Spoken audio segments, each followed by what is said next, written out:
Hey friends, welcome to Mold Mending. So today I want to chat with you about condensation.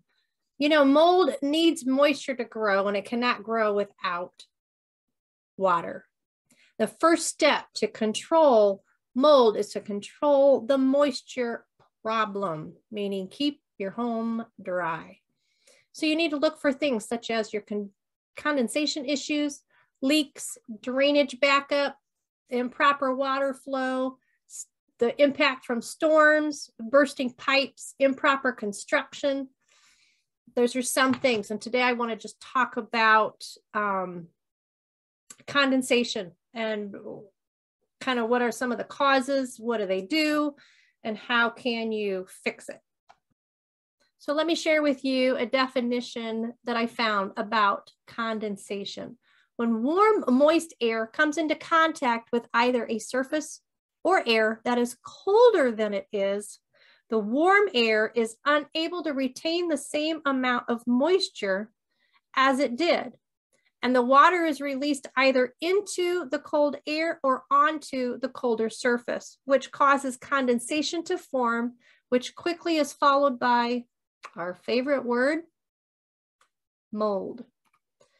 So the key to stopping condensation lies in humidity, home ventilation, and insulation. And I've got some tips for you on this one. So what are the main causes of condensation in the home? It's really a lot of our day-to-day activities, such as the way that we cook, the way that we launder our clothes, and how we wash ourselves without putting out ventilation, how we heat, and even how we breathe. All of that produces water vapor. When the air, I'm going to read this to you. When the air contains more moisture than it can hold, it reaches a saturation point. And when this is reached, the moisture turns back into water and condensation occurs. The temperature reached at saturation point is called the dew point. When this happens, the air has a relative humidity of 100%.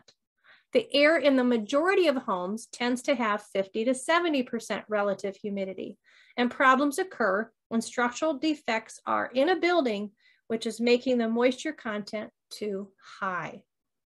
So this little document that I was reading that told more details about condensation, they also explained the DPC, which is the damp proof course. Many old houses do not have a damp proof course.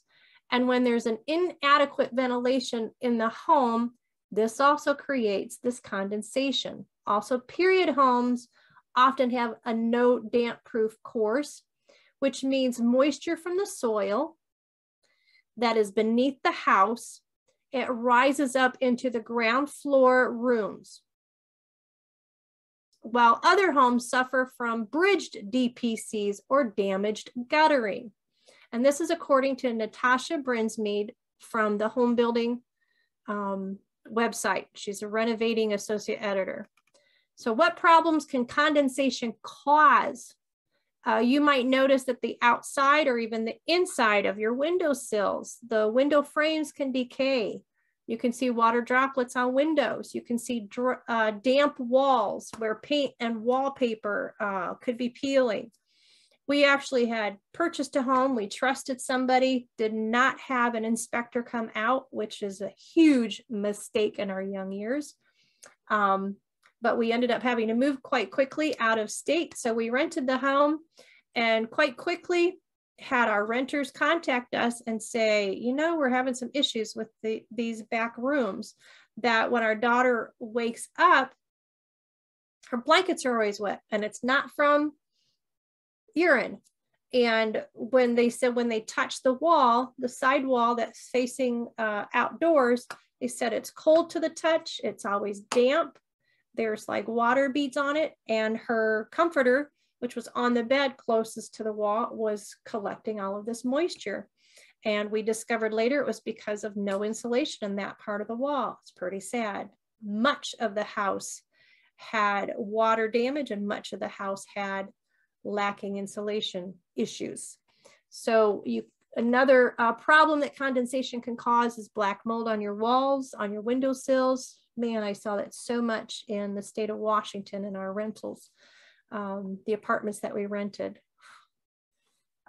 Your soft furnishings and more. So when it says soft furnishings, meaning you can, if the black mold is on a wall or on a carpet or floor, that mold, or even the green molds, whatever, molds can pass to your soft, porous belongings, such as another home, we found it on the back of our speakers. We had the speakers right up against the wall, and the moisture from that basement wall sucked into the back of the speakers, kind of like that particle board, and the mold from the walls and the floor traveled to the speaker. Same thing with a guitar case that my son had at the time. Went in to do some cleaning one time and flipped the guitar case over. He was off to the military, and there was mold that had been growing on the back side of his guitar case. So that's what they mean by soft furnishings. This condensation can make that mold travel. The other problems that condensation can cause is that rotting and structural decay, because mold loves porous things such as wood, and it will, it digests it. There's also potential health issues, especially to young elderly and those of us with the respiratory issues or having this health bent towards mold. So how do we stop condensation? 3 ways, 3 ideas. For the simplest ones are just to change some of our behaviors, and that is when you cook, you put a lid on all of your pans so that that moisture isn't coming out and going into your home environment. Instead, use your extractor fan in the kitchen as you cook. The other thing, which I always thought it was odd, but now that I found out I have mold illness, it made such sense, is I had a neighbor in one of our apartments. We were a 2nd floor, they were 1st floor, and every time they would use their bathroom, I could always hear the fan. You know, in some apartment buildings, you just hear the noise from other apartments. And for them, it was a bathroom fan. And it was so stinking loud. And I always wish they would stop using it. But since then, I've learned they were wise, because it's one way to get rid of condensation is by using your extractor fan in your bathroom every time you are using water, every time you're washing your body, showering, or bathing. You run that fan and you close the door so it's even more effective, drawing out all of the moisture from the room.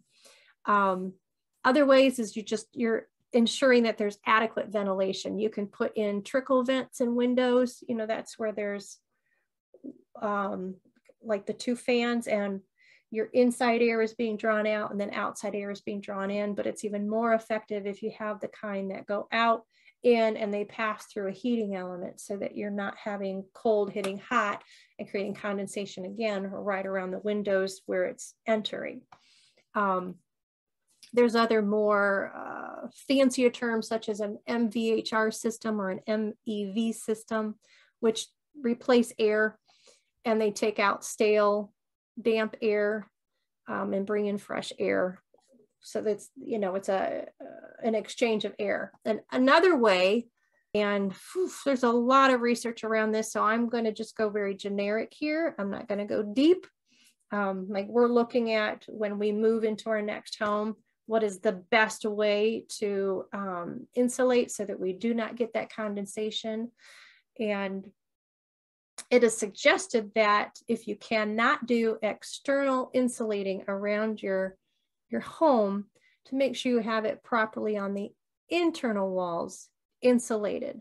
Problem is, internal insulation in the wall is fabulous, but it's also linked to increasing issues with condensation when you have not done fitted insulation, meaning you've done insulation, and then you've got a gap where it's cold, the cold air hitting the wall, completely open space to your home.